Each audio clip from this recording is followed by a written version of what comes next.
关注大度，一百伏。What's up？ 我是大度。当一个 AI 眼镜没有传统意义的屏幕，也没有扬声器的时候，而且不能进行任何的影音娱乐，你还会用它吗？如果在没有用过这个雷鸟 IO 之前，我的答案肯定是 no 啊。但是当我强制每一天都佩戴它以后，我甚至都有一点想卸载掉我手机里面的 AI 应用，以及像什么录音呀、天气呀、备忘录呀等等的高频应用。我认为都没有什么存在的必要了。我用过各种什么 AR 呀、VR 呀，还有智能眼镜啊，但当我戴上这个雷鸟 IO 的第一反应就是一串问号。这么轻吗？这眼镜这么轻吗？34克，它就和常规的眼镜基本是一个重量，再加上这一个比较低调的黑框的款式，相信只要我不说，没有人能够猜得到这个是一个 AI 眼镜。但它的 AI 的体现形式是有一点赛博复古的。在我抬头或者是按这个按键去点亮屏幕以后在我的瞳孔之前就出现了像以前的那个《黑客帝国》里面的电脑上面那种绿色的文字。蓝弧光波导技术让整个画面反射到眼前，这个镜片上面只有我自己能看见，你们能看到吗？现在它正在提词，看不到吧？所有的什么通知呀、时间啊、天气、待办事项等等就像是汽车的那个 HUD 一样浮现在我的眼前。但是在我片面的只是简单看了一些产品资料，戴上去半个小时以内，我对它的评价就2个字：无聊。你看纯文字能有什么用呢？直到我打开了它的 App， 一个一个功能的去学习和实践了一遍以后，我感觉我这辈子都离不开这种眼镜了。举一个非常简单的例子在我骑摩托的时候，如果有消息来了，正常情况应该是什么呢？就是停车、脱手套，然后掏手机、解锁，然后再看消息，然后再去决定回不回消息，再收手机，再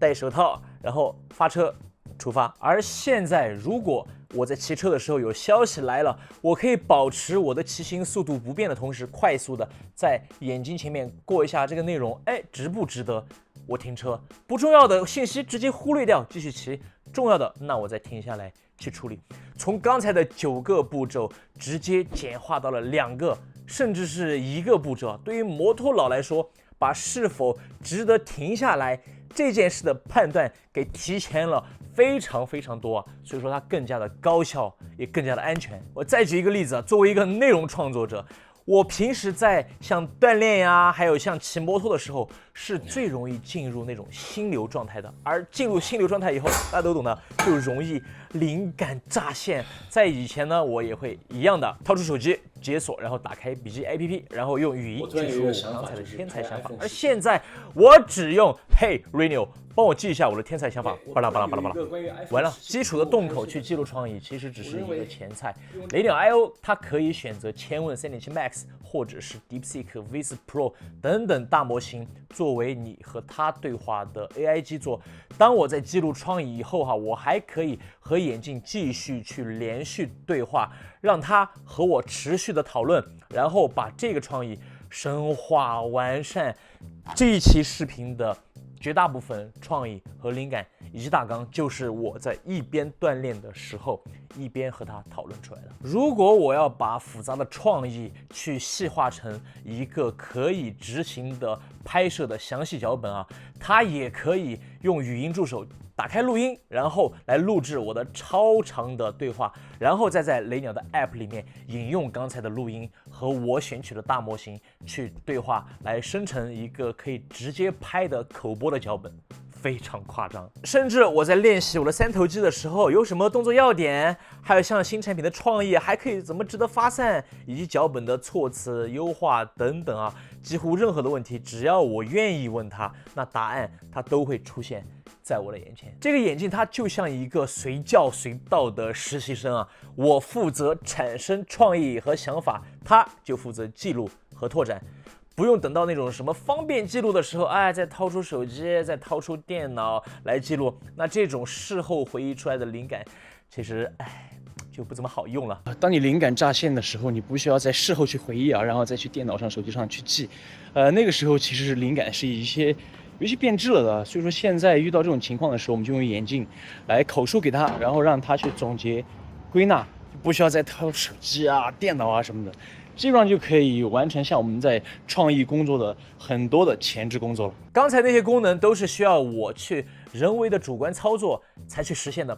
当然，它已经可以足够颠覆我现在的消息接收的方式以及我的工作的流程了啊。但是如果你愿意打开这个全天制记的功能，雷鸟 IO 的骨传导麦克风就会一直在后台精准的识别、捕捉我的声音，并且记录我以及我身边发生的对话。比如说我给谁打过电话，说了什么；比如说我看了摄影教程有什么内容；比如说我怎么评价老婆做的新品种咖啡；比如说我和女儿在做押韵游戏的时候，我们说过什么，甚至是我去过哪里，以及我录过的录音，还有我用实时字幕功能看过的英文内容，它都可以记录下来。在一天结束以后 ，App 会自动的帮我整理出我这一天所有有价值的、值得看的总结，然后形成一篇日记啊。当我第二天睡醒以后打开一看，哦，原来我昨天还说了这个，哦，我还说这个，我还干了这件事情。就我都不知道自己说了那么多话，做了那么多的事情啊，真的又是对家庭和社会有益的一天呢。更屌的是，这个全天制记的记忆是可以随时调取的。就打个比方说啊，小雷，帮我总结一下前几天的说唱的网课的 flow 和节拍的练习技巧。OK， 然后眼镜里面就会显示到我昨天在说唱网课的时候关键的信息以及总结了。天真在这是清醒，我的梦里到了瓶颈期，需要镇定剂让我冷静。他们对我说的话我听不清。如果我需要更详细的这些课程的要点啊总结，我也可以打开 App 里面有非常详细的展示，我又可以拿这些文字再套到 AI 里面去做更细节的事情了。就算是你上网课或者是干啥忘记录音了，忘记去让 AI 总结了，但第二天你打开的时候才发现，哎，它居然主动帮我记录下来了，那也是一笔意外的收获。如果把雷鸟 IO 拿给听障人士用，虽然不能帮助这些人群重新的听到声音，但是我认为只要它的识别足够的准确和智能，也许有一些声音是可以通过这种文字的方式来进入到听障人士的世界了。还有比如说像家里面有老人